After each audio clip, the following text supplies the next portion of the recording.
All right, this is Ubaid on behalf of Electronics, and in this video we'll be talking about definitions for hypotheses, okay, model, you have your theory, so on and so forth. Okay, now when it comes to the scientific method, okay, let me write this down over here.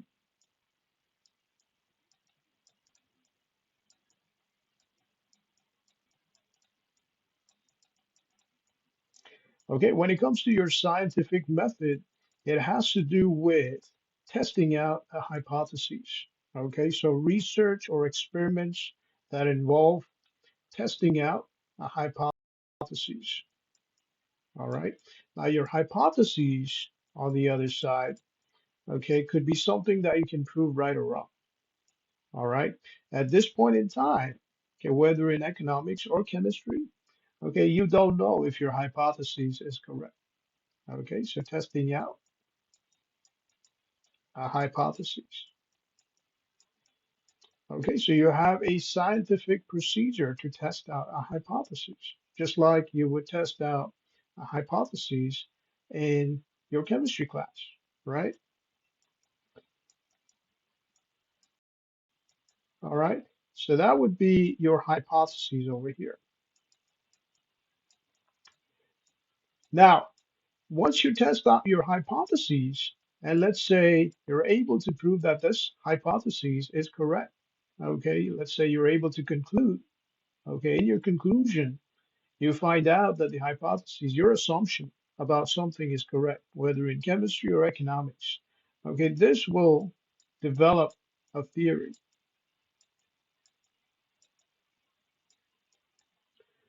All right. So a theory would be the theory of evolution, for example. Okay, it's still a theory, whether or not, okay, it has been proven in real life. Okay, we don't know. Okay, however, based on the evidence out there in the scientific world, okay, this is a theory. Okay. Um, you have other theories out there, whether it's theory in economics, okay, or theory in your chemistry class. All right. It has to do with set of assumptions that have been proven either through an experiment, okay, through extensive research, so based on scientific research, based on proof, okay, some sort of proof. All right.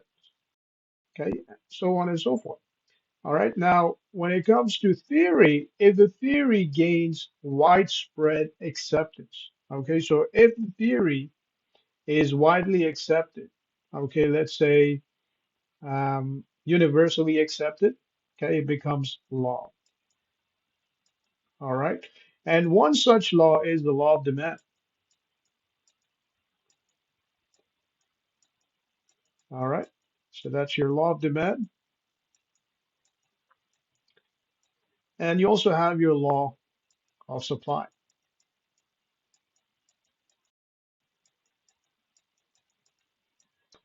All right. And we'll talk about these later.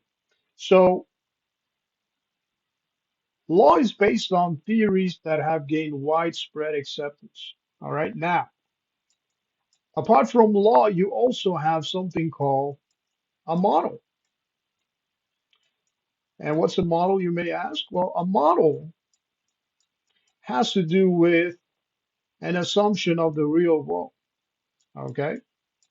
So you're assuming something about the real world, an assumption of the real world.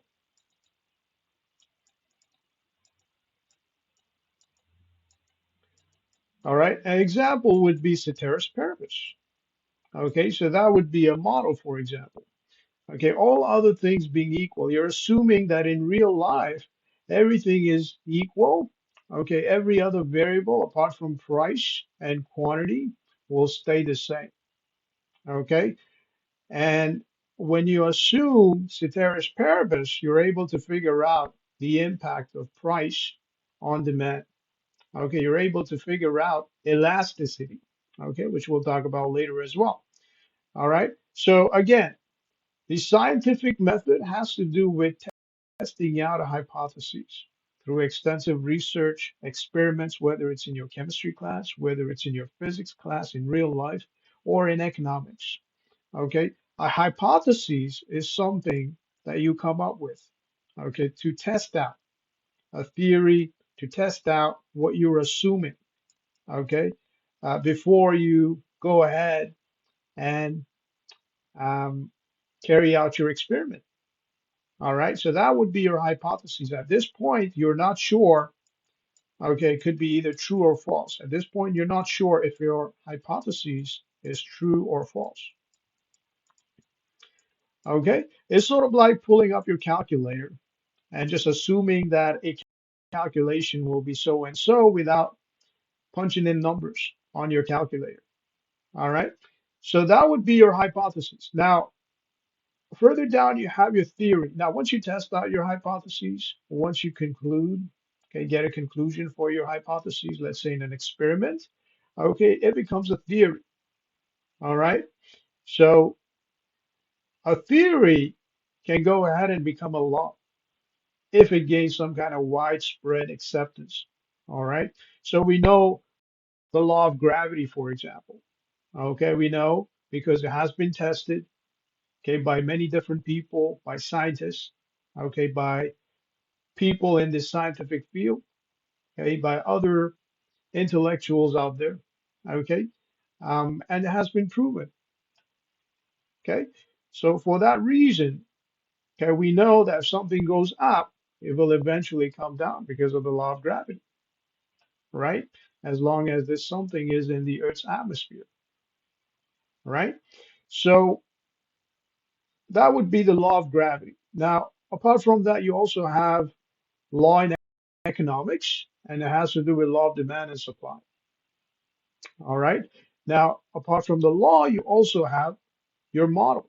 As I mentioned earlier, it has to do with ceteris paribus, for example, assuming that all of the things are equal just to figure out the impact of price on quantity. Okay. So apart from price, okay, you also have other variables such as cost of production, which will impact your supply. Okay, you have technology, which may impact your supply. Okay, you have labor, which may impact your cost of production, hence impact your supply. Okay, uh, so on and so forth. Okay, however, we're assuming that everything is equal. Okay, we're not factoring in those variables for the time being. Okay, and we're using ceteris paribus to figure out, okay, the impact of price on demand. Okay, that's basically your model. All right. So apart from that, on behalf of V Electronics, this is Obey. Have yourself a great day.